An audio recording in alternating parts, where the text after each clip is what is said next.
agora ao vivo aqui pela Rede Petrópolis de Televisão, canal 10 via Tech Cable, o programa Trabalhador em Foco. Esse programa que é uma realização do Movimento Sindical de Petrópolis através da reunião de 14 sindicatos que fazem com que eu tenha a oportunidade de levar para você de casa informações importantes e relevantes sobre o dia a dia de todos nós trabalhadores. No programa de hoje a gente vai conversar com o presidente da OAB Petrópolis, Marcelo Schaefer, que é advogado, e a gente vai falar um pouquinho sobre o que é a OAB e de que forma. Muitas das vezes a gente vem percebendo que ela está defendendo todos nós cidadãos e também todos nós trabalhadores. Fica com a gente que a gente volta rapidinho.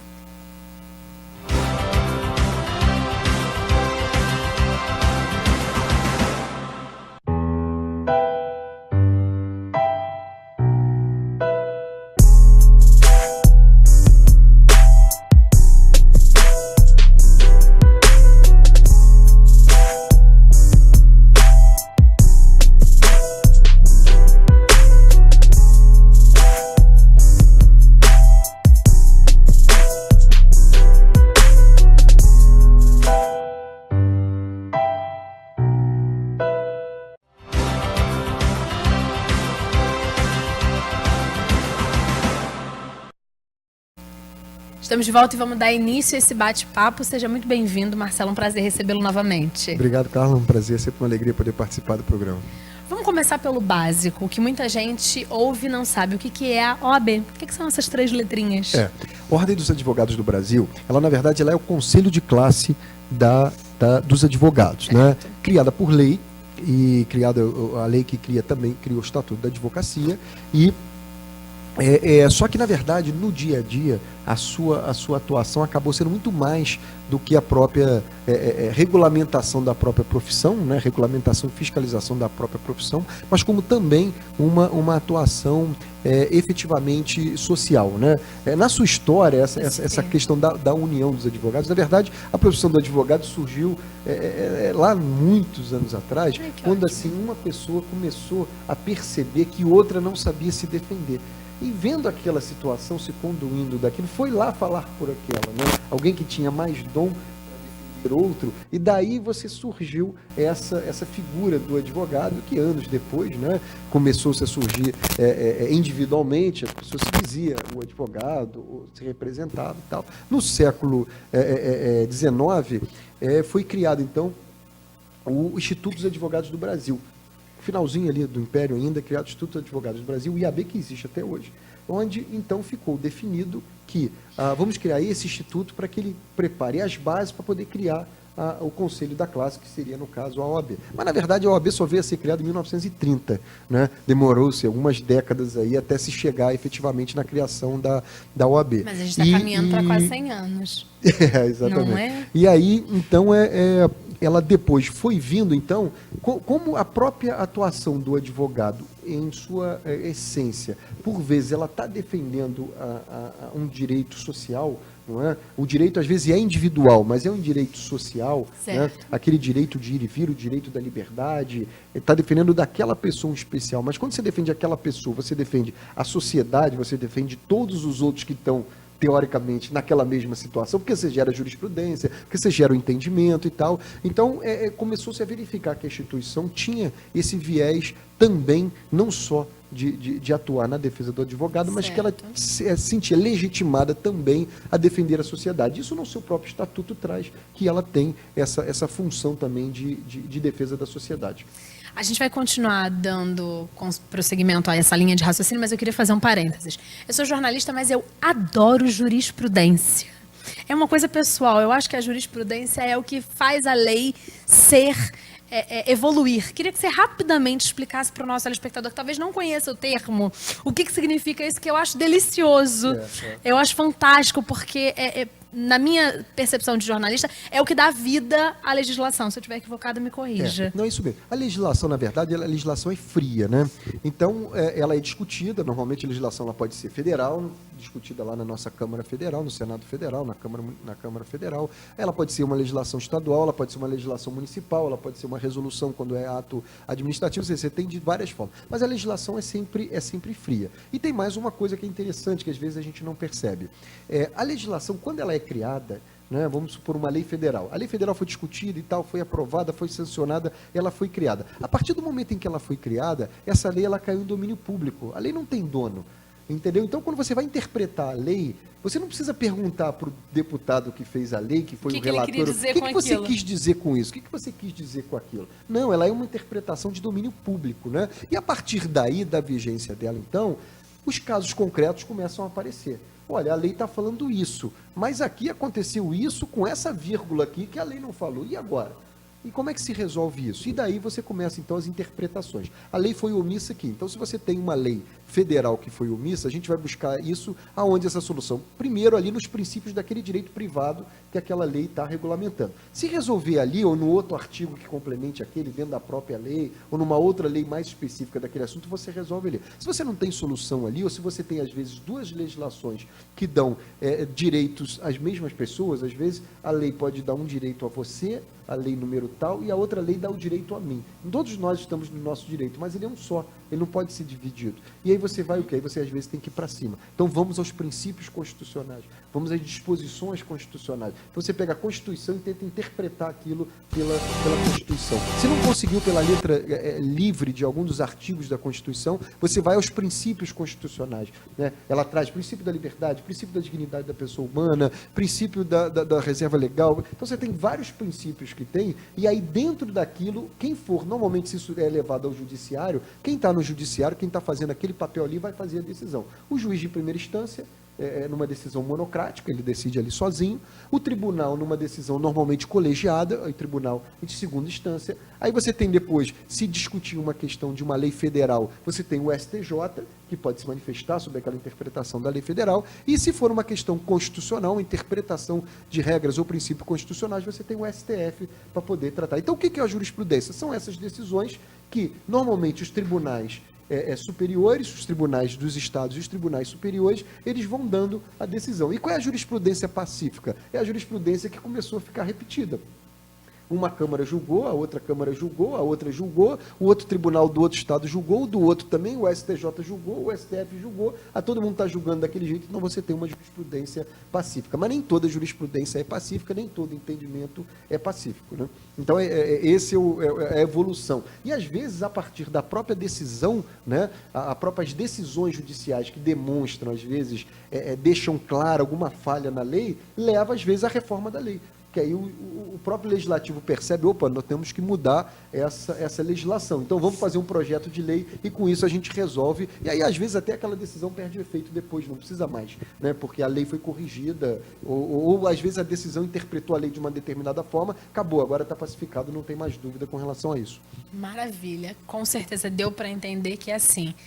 Quando um resolve, você pode usar aquilo de exemplo para poder resolver o teu problema, já que a lei de vez em quando é tão difícil.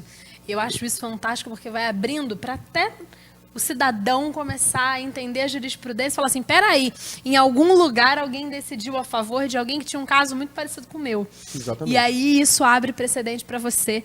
Inclusive, um parênteses aqui, os próprios juízes, por exemplo, de primeira instância, eles às vezes, antes de tomarem as decisões deles, eles buscam essas decisões para fundamentar. O próprio advogado, quando ele faz o pedido, ele busca decisões para fundamentar o pedido. O que vai defender o réu busca, aí, às vezes em sentido contrário, as decisões que favorecem aquela defesa do réu. E o juiz, por sua vez, pode aderir a uma tese, aderir a outra, ou pegar outras decisões que venham levá-lo a se convencer de que, no final, ele vai dar para aquele caso que foi apresentado. Caso. Maravilha. Conseguimos entender o que é a OAB, de onde é que surgiu essa profissão, o que ela pensa e como é que usa dos próprios exemplos e do dia a dia para estar o tempo todo viva. E aí a gente volta para a questão básica do nosso programa de hoje, assim, de que forma a OAB vem atuando para a sociedade. E por conta disso foram criadas muitas comissões, é isso mesmo? Comissões. Ela tem o trabalho dela institucional, que é relativo à inscrição, à parte ética, à parte de prerrogativas, a parte de estudos de direito, palestras, treinamento, curso e tal, que é uma parte grande de atuação da OAB que é voltada para, mais especificamente, ao advogado, né? E a parte social, normalmente, ela é feita, como você bem falou, através das comissões. Então, a gente tem comissões de temas diversos, aonde ali vem a atuação junto com a sociedade. Então, por exemplo, a gente tem uma comissão de meio ambiente. Então, a comissão de meio ambiente tem os advogados que presidem, os advogados que ficam à frente. Normalmente, a nossa de Petrópolis, por exemplo, a doutora Bárbara e a doutora Roberta D'Angelo, que ficam à frente da comissão. E elas recentemente exerceram, durante 1 ano e pouco, a presidência do Conselho Municipal de Meio Ambiente.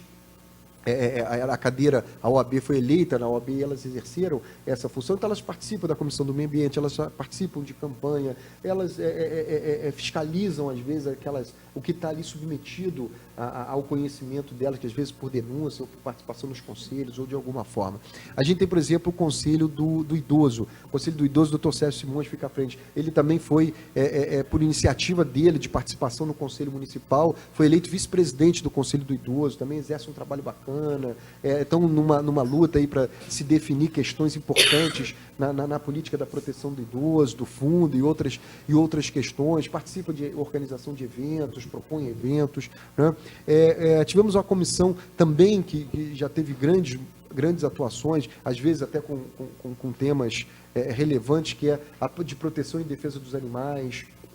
Também a Comissão de Proteção e Defesa dos Animais também volta e meia demandada por questões relevantes. Temos a criança e o adolescente participando também de eventos, seminários, questão ligada à adoção, ligada à proteção da criança e do adolescente, e outras áreas. E como essa, o OAB Vai à Escola, que são palestras que são dadas de cidadania para alunos normalmente da rede pública, mas já foi em escolas privadas, também fazem com rede pública, e comissões, às vezes, de atuação direto de legislação, comissão de juizado especial, comissão de direito consumidor, comissão de direito público, que verifica também questões sobre o direito público. Então, dessas formas, né, em cada ponto, assim, em cada área específica, ela vai fazendo essa atuação, vai tendo esses braços junto à sociedade para poder, de alguma forma, contribuir. Porque, normalmente, as pessoas que estão ali participando, elas têm algum conhecimento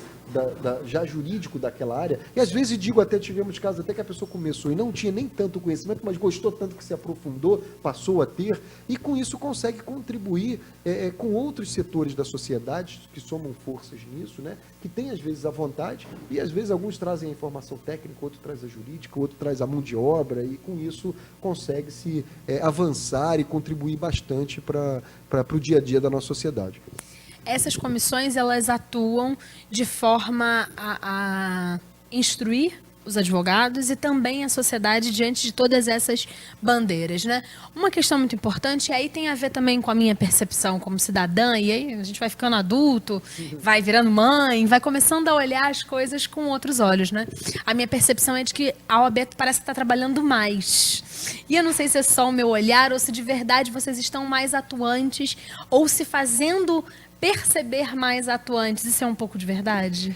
Olha, talvez o momento que a gente viva possa estar trazendo esse destaque maior, né? Porque esse trabalho que eu te falei para você é um trabalho que sempre foi buscado, sempre foi feito, né? Eu, em momentos anteriores, que fui membro de comissão, que fui conselheiro da OAB e tal, já trabalhei em várias comissões dessa.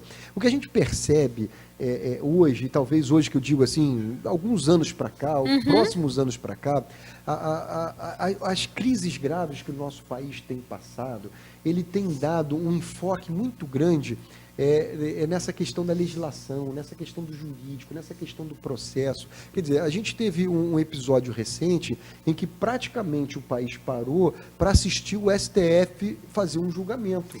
Eu não me lembro disso, assim... E eu, que sou da área, digo para você... Eu, jornalista, não me lembro, advogado, lembra. Visto isso. Quase igual a gente tem o Brasil parando no momento atual do jogo da Copa para ver jogo, o Brasil parou e as pessoas ouvindo aqueles votos de horas, aqueles votos super técnicos que a gente até consegue ter uma percepção, mas a maioria às vezes não tem, porque eles usam muito termo técnico, só interessa a quem lida da área jurídica, né? E o Brasil inteiro parado e as pessoas vendo o resumo à noite e vendo a reprise depois na TV Justiça e coisas que não se imaginava. É verdade. Entendeu? Então, eu acho assim, isso tudo eu acho que está levando a esse olhar maior para o judiciário. Porque, na verdade, o judiciário, quando ele cumpre, o judiciário, a gente envolve todos, quando eu digo judiciário, todos que atuam no judiciário, não só juízes, advogados, defensores, promotores, que estão por ali. Na verdade, a atuação deles é uma atuação que vai ficando ali naquele âmbito de resolver o problema de quem está com o problema. Certo. Não é? Eu fui vítima de algum problema, eu vou lá no judiciário. Então eu estou envolvido. Mas a sociedade como um todo, normalmente ela não está voltada para os problemas do judiciário. Ela está voltada para o crescimento, ela está voltada para a área executiva, ela está voltada para como vai ser, como a sociedade funciona, para pensar para frente. É aquilo do que acontece no dia a dia.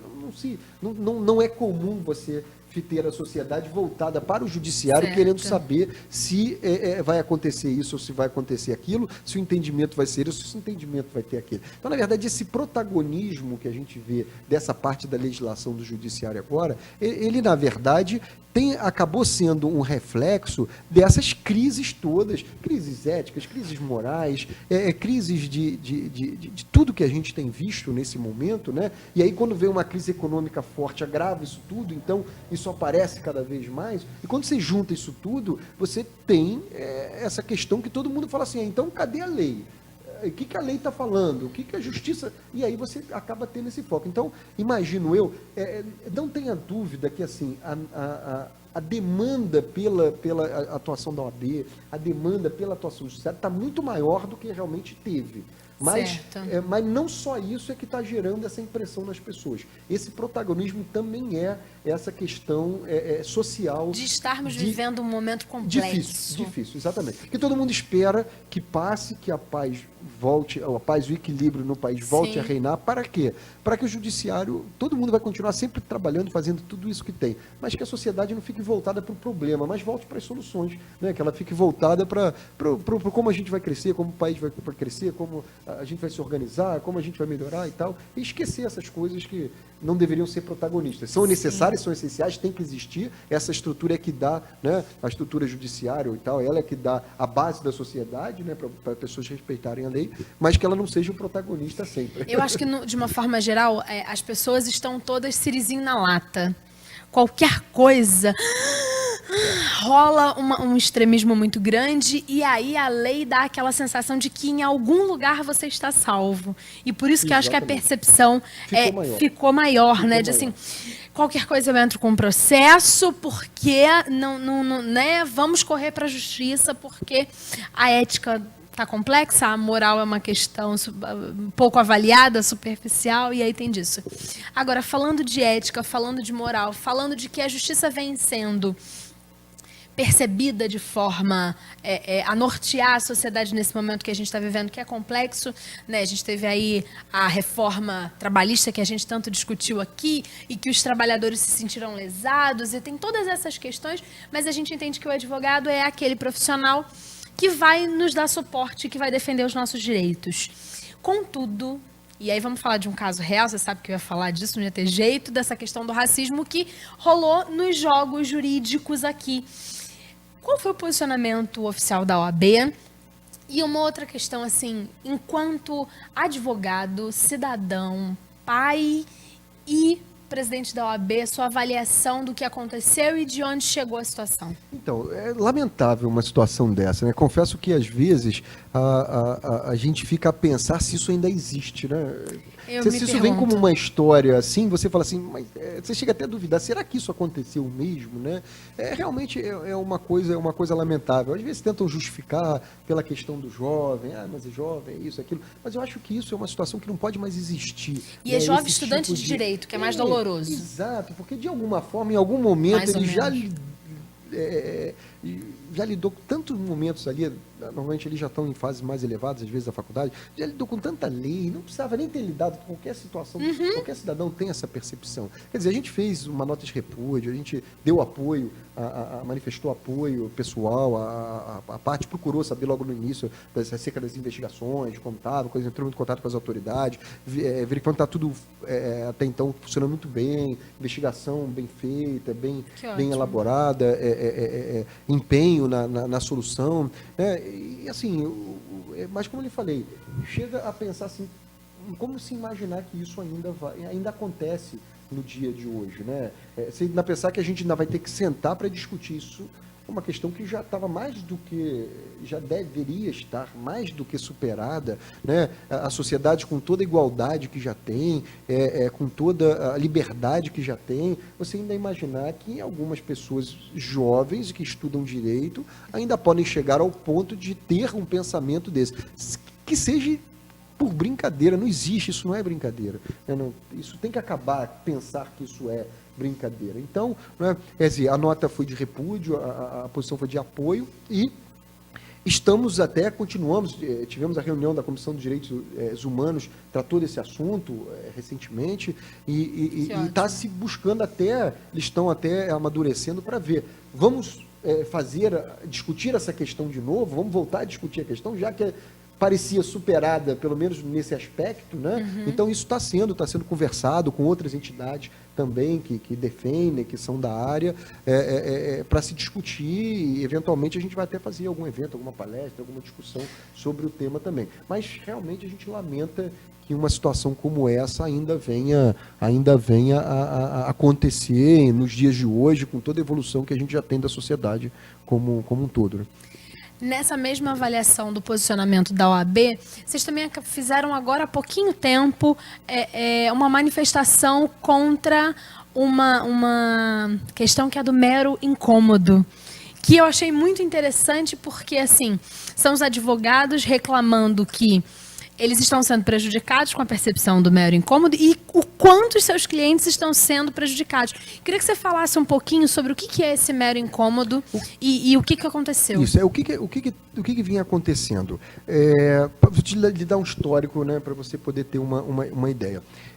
Antes da criação dos juizados especiais e do Código de Defesa do Consumidor, na verdade, a gente pode começar lá em 88 na Constituição. A Constituição veio com toda essa evolução, com as questões que a gente conhece hoje, né? Então, em 1990 foi feito o Código de Defesa do Consumidor. Até então, você tinha uma dificuldade enorme de resolver qualquer problema com relação de consumo. E a relação de consumo cada vez crescendo mais. Sociedade capitalista cada vez crescendo mais. Então, lá atrás, em 90, já se pensavam nisso. Isso tem uma dificuldade, nós temos que regulamentar isso. Não adianta resolver o problema do consumidor com o Código Civil. O Código Civil é muito amplo, o Código Civil era de 1916, naquela época, agora é de 2015, era de 2002, mas naquela época era de 1916 e tal. Então, não adianta não consegue resolver com aquilo, precisa de uma legislação moderna. E até hoje, a legislação do consumidor é uma das mais modernas do mundo, a do Brasil, é da década de 90, né, do ano de 90. E aí, então, verificou-se, criamos uma legislação boa. Então, ela demorou até a ser interpretada o quanto ela era avançada, né, ao ponto que foi. Então, ótimo, criamos uma ótima lei. E agora, como é que a gente bota isso em prática? No judiciário, como está hoje, a gente não consegue. Porque custa tão caro você ir reclamar de um liquidificador que você não vai reclamar. Você vai comprar outro e vai continuar sendo... Lesado. A lei diz que mas se a empresa não cumpre, você não tem poder de coação, porque é mais caro você resolver aquilo do que...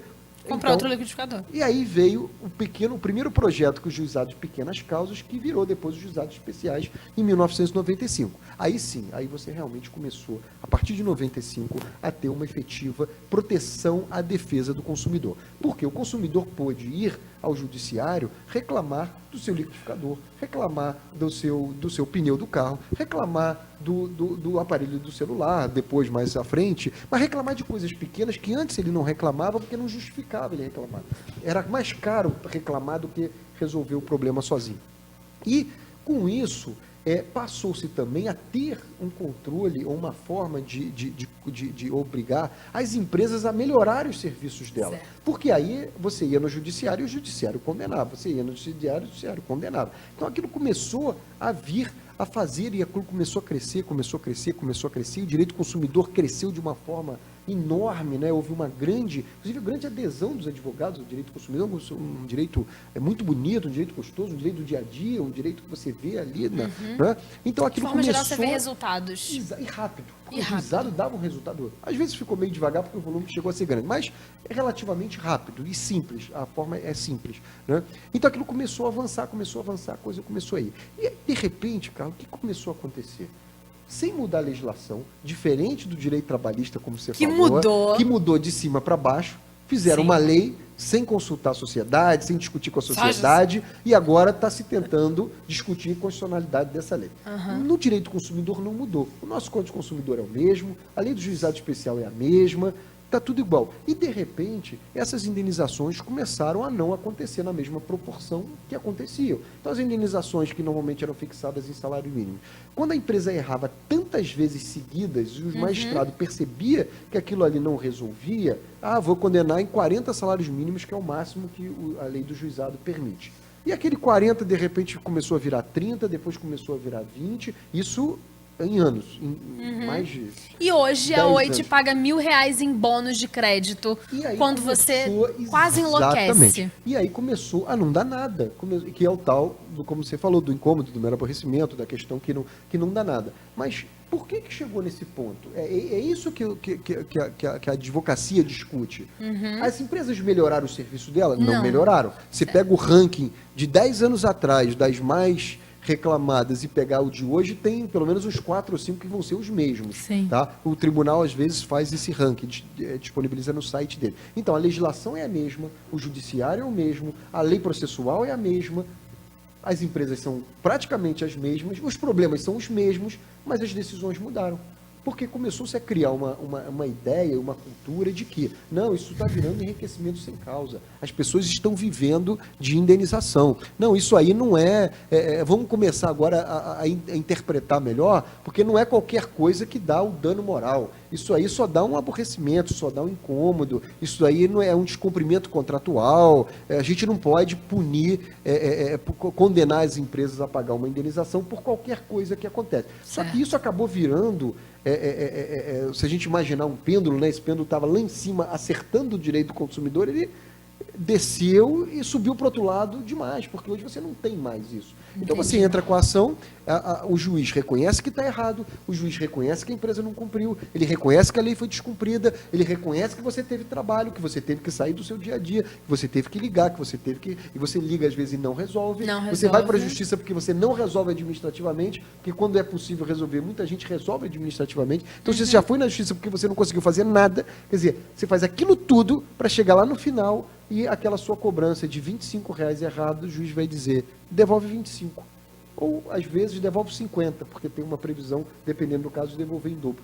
Devolve R$50. E vai, peraí, e agora? O que eu faço? Eu vou à justiça, eu vou contratar um advogado para receber. Aí a gente está voltando aquilo que a gente tinha lá atrás, antes da lei do juizado, antes dessas interpretações, onde você começava a falar assim, eu vou ter que suportar o erro da empresa, mesmo ela estando errada, mesmo tendo a lei dizendo que ela está errada, mesmo tendo isso tudo. Por quê? Porque eu não tenho quem diga para a empresa, ou quem tem alguma força coercitiva que faça essa empresa mudar. Infelizmente, as agências reguladoras que deveriam fazer esse papel, né, se eles acham que, eventualmente, o consumidor não deva ser indenizado individualmente, o que eu acho que deva, porque ele é prejudicado, a agência reguladora deveria resolver.